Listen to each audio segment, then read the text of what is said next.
Reserve Bank Governor Phil Lowe announces major changes for the central bank. The big bank bosses say customers have remained resilient to higher mortgage repayments. And is the world about to enter a new epoch? Welcome to Fear and Greed Business News, Australia's best business podcast. It's Thursday, the 13th of July, 2023. I'm Michael Thompson, and good morning, Sean Aylmer. Good morning, Michael. Sean, after the show, you have an interview coming up with Trent Spry, the CEO of Blue Star Helium. I love this interview because you know very little about helium at the beginning of this chat. Yes, it's all about whether, you inhale helium and have a squeaky voice. That's about as much as I knew. I did finish the interview knowing a lot more about it and how important helium is as a gas and how widespread its usage and the opportunities. Now, Blue Star Helium, of course, is an ASX-listed company, and Trent is telling us what it's doing in terms of exploration in the US to build out its helium business. Really interesting chat. Yeah, it really is a good one. It's coming up later on. The main story this morning, though, Sean, Reserve Bank Governor Phil Lowe has outlined new processes for the central bank, including fewer board meetings, press conferences after interest rate meetings to discuss decisions, and a few internal changes as well. Yes, and what could be Dr. Lowe's last speech before his possible replacement is announced, the governor said the number of board meetings will be cut from 11 to 8 from next February, and post-meeting press conferences will also commence then. Future Reserve Bank board meetings will be longer than are currently the case, and board members will have the opportunity to attend the internal staff policy discussions that happen in advance of the board meeting. It's all about the bank trying to become more transparent and having a more active board. That's the result of a review of the Reserve Bank, which was handed down a couple of months ago. Lowe also revealed that the central bank's monetary policy framework will undergo a comprehensive review every 5 years. The one that I was just talking about happened 40 years after the previous one, so clearly they want to be more active in ensuring that the Reserve Bank's framework is up to date. So cutting the number of board meetings, I mean, I know that obviously they don't have one at the moment in January, but then it makes sense. Obviously, there's then one per month for the rest of the year, but cutting it to 8 will pull it into line with other central banks around the world, won't it? Broadly, certainly with the US Federal Reserve. So he said that there'll be meetings on the first Tuesday of February, May, August and November. The other 4 meetings will be held midway between those meetings. I know that some board members will be very upset because the November board meeting is always the first Tuesday of November, which is Melbourne Cup Day.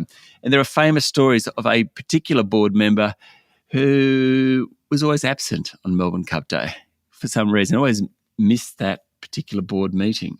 This is many, many years ago, I will hasten to add. That board member didn't last too long. Oh, adds a little bit of colour to the Reserve Bank's history, doesn't it? Mind you, could you imagine the board meetings are going to go for longer? Does anyone want a longer board meeting? You'd like board members to actually do their homework and read their board papers and ask all their questions ahead of the board meeting. Well, I mean, and now the fact that they're actually going to have the opportunity to attend those discussions that are happening internally beforehand, actually there might well be that happening. Maybe it should be shorter. Anyway. Okay. Well, look at us just reforming the Reserve Bank right here on Fear and Greed, Sean. There were some big changes, massive changes for the bank. What did Dr. Lowe say on monetary policy? He said it's a complex picture with forces pushing prices higher, labour, for example, rent, electricity, other forces alleviating inflation, lower household demand, a decline in commodity prices. While he reiterated the desire to ensure the current period of high inflation is only temporary, Lowe did focus on the notion that higher interest rates are working and are pushing towards a better balance of supply and demand. He said economic growth will be low for the next couple of years because monetary policy operates with a lag. Certainly higher rates are possible, though they are not by any means a lay-down misère. It will be very much data dependent from here. And was there any more at all on the announcement of who will be governor when Phil Lowe's current contract ends, actually not too far away now, in September? Yes, so Treasurer Jim Chalmers yesterday said he'll take his recommendations to Cabinet soon, adding it was a big job and a big decision.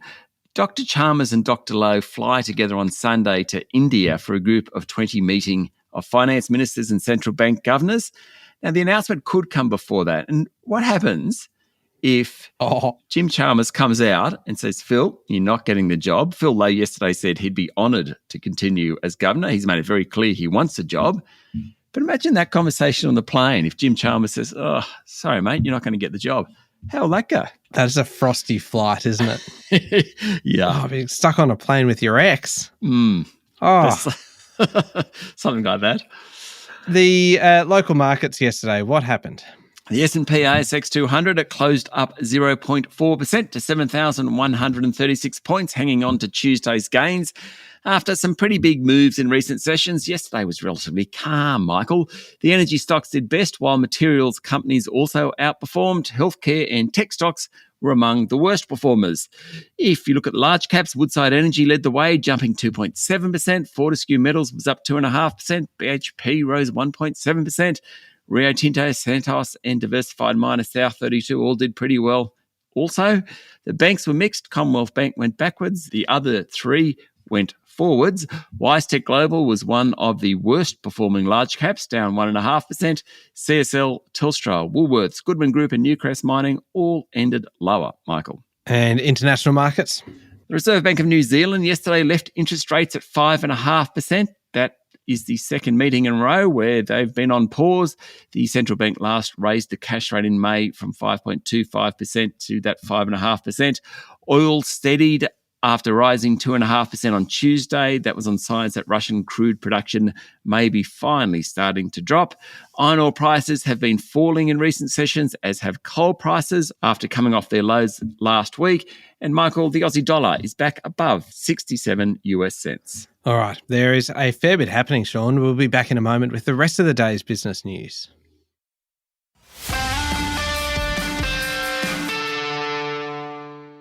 Sean, some of the big bank CEOs were in Canberra yesterday appearing before a parliamentary committee, and there were plenty of questions about the plight of mortgage holders.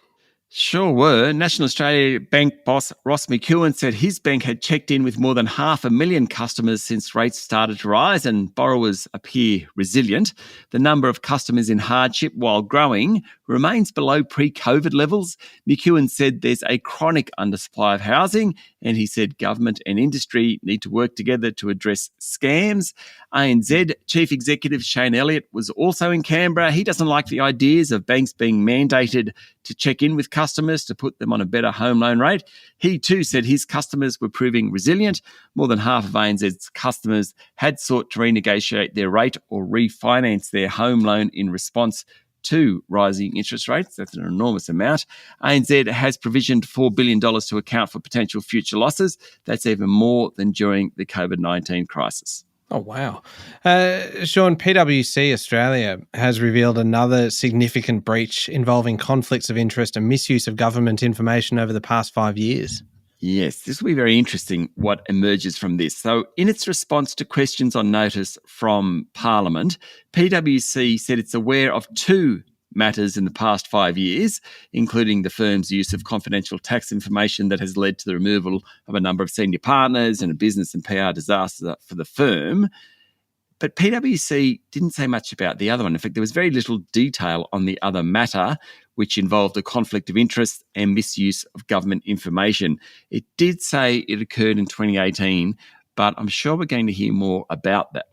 Also, one of PwC's rivals, Deloitte, in its response to Parliament, said it had disciplined a staff member in the last year for misuse of government information. This is interesting, Sean. Optus is set to become the first telco in Australia to offer direct-to-handset communications via satellites under a new deal with, you guessed it, Elon Musk's SpaceX, in which it plans to provide 100% land coverage. You'd love this one, wouldn't you? I'm excited. It just has everything. It's got satellites, it's got Elon Musk, it's got SpaceX, it's got direct-to-handset communications, which is not a term we hear enough about. So the deal will allow Optus customers to send text messages via satellites by the end of next year, while voice and data will be available in December 2025, according to a report in The Australian. The announcement comes a week after Telstra announced a partnership with SpaceX's Starlink, which will allow customers to utilize the company's satellite constellation via specific hardware to provide data services. That deal would also include a voice option via special modems. The Optus deal, though, is significantly different and will involve SpaceX launching hundreds of new satellites before the end of this year. The new satellites will be able to connect to any 4G compatible device without any further manipulation of existing antennas. Mobiles, laptops and wearables such as smartwatches will also be able to connect to the service. It will basically give Optus 100% coverage across the country. That is really quite significant. Yes, it is very significant. And a big marketing element for Optus, considering the battle between Optus and Telstra has always been over who has the better coverage right across Australia.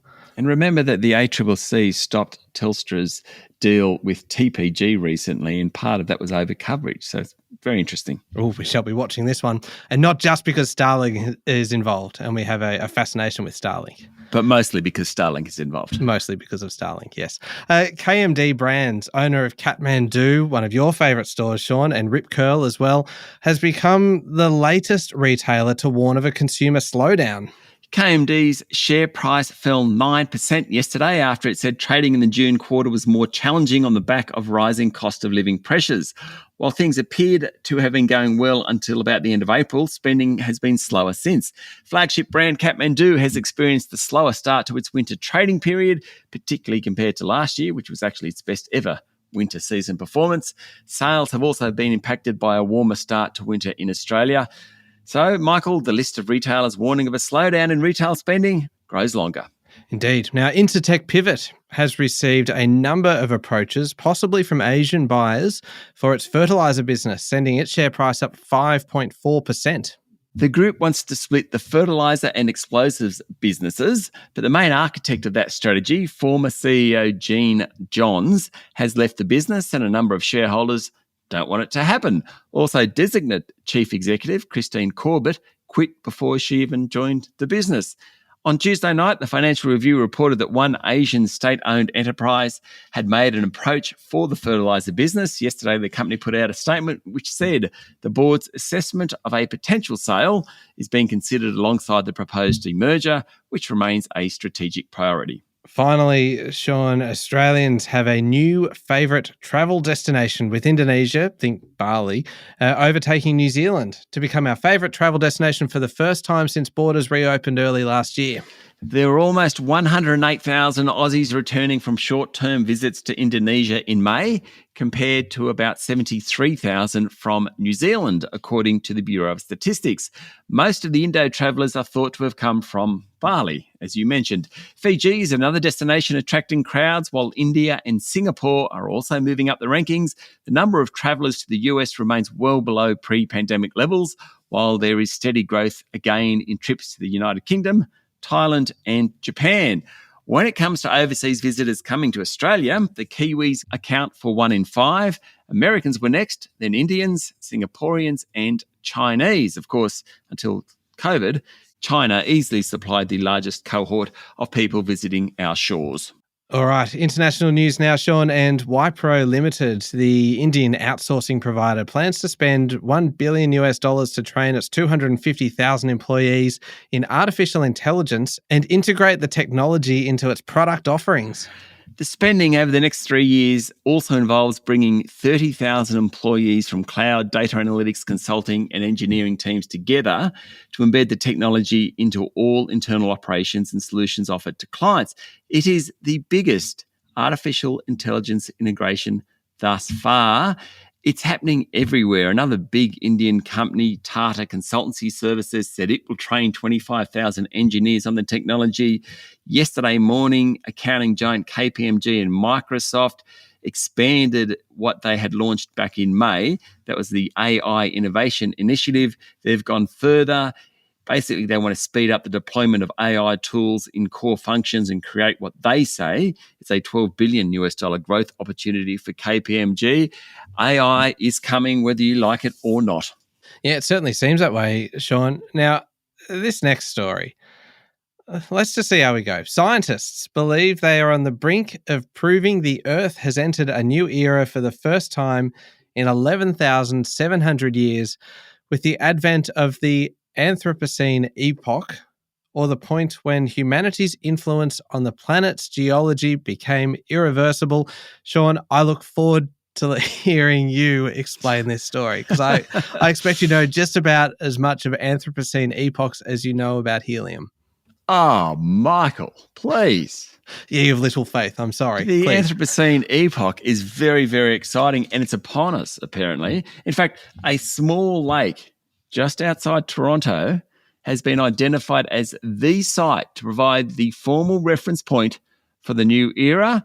That comes after extensive research by the International Anthropocene Working Group, which is made up of geologists and historical scientists, according to the Financial Times. Now, that group was formed in 2009. It set itself the, I would say, rather difficult challenge of defining and establishing the Anthropocene era in relation to the Earth's 4.6 billion year timeline. You're losing me, Sean. You're losing me. It's Founder Day, next Wednesday. So the current epoch, called Holocene, Holocene, began at the end of the last ice age. We're about to hit a new epoch. Well, that's what these guys reckon. The scientists involved say changes to the planet can no longer be explained without taking into account human activity and interventions, the effects of which have been evident since the 1950s. The concept of the Anthropocene was first introduced by the Nobel Prize-winning atmospheric chemist Paul Crutzen in 2000. It slowly gained interest and acceptance in the scientific community, the argument being that now that changes in the Earth can't be explained without taking human activity into account means we're hitting a new epoch. How'd I go?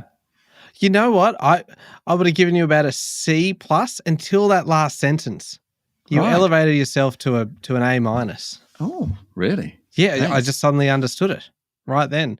I'll have to listen back. Do you know much about epochs? I mean, obviously you know enough now to muddle your way through that. Yeah. I mean, that's about it. It's sort of like any vaguely religious horror film talks about epochs as well. Sort of a lot of religion in today's episode. I'm looking. I've Googled it while you're talking, and I'm looking at this graphic now, and we might end up having to put this up on Instagram because it kind of explains it, and it explains where kind of humans fit in. And there's a picture of a guy. I'm assuming he's pointing at a pterodactyl. It looks like he's throwing a pterodactyl off the edge of a mountain. So maybe it's just the way it's been drawn. But I mean, some of these epochs. The Jurassic, we know that from Jurassic Park, obviously. But the Pennsylvanian epoch, the Mississippian epoch. Really? They sound made up. Well, they just sound like people that live in the US made them up. All right. Well, I feel like we've kind of established ourselves as not being experts on this in this particular field. I suspect so. Golf news. A little bit of golf news for us. Aussie Greg Norman is about to lose his job as running Live Golf, the breakaway golf competition that recently announced a merger with the PGA tournament. Everyone has been wondering what's going to happen to Greg Norman. Saudi Arabia's sovereign wealth fund has agreed to invest more than $1 billion in a new commercial entity controlled by the PGA Tour. And Greg Norman will be ousted as the chief executive of Live Golf if the business deal between the Saudis and the Tour is finalised. That's according to a Tour executive who was speaking in front of Congress this week. The agreement between the Saudi Public Investment Fund, the primary funder of Live Golf, and the PGA Tour pretty much shocked the golf world when it was announced last month. It led to probes by a Congress subcommittee, which summoned Tour officials to the Capitol to testify under oath. The Justice Department's also looking into potential antitrust violations. All this information started coming out. So the big question about what happens to Greg Norman seems to have been answered. He's going to lose his job. Oh, well, there you go. All right. Up next is the Fear and Greed Daily interview with Trent Spry, the CEO of ASX-listed Blue Star Helium. Yep, all about helium, that wonderful gas that we all know so much about now, Michael, and how important it is in our transition to a greener future. Yeah, it is a good chat. It's coming up next in the Fear and Greed playlist on your podcast platform or at fearandgreed.com.au. Thank you very much, Sean. Thank you very much, Michael. It's Thursday, the 13th of July, 2023. Make sure you're following the podcast. Join us online on LinkedIn, Instagram, Twitter, and Facebook. I'm Michael Thompson, and that was Fear and Greed. Have a great day.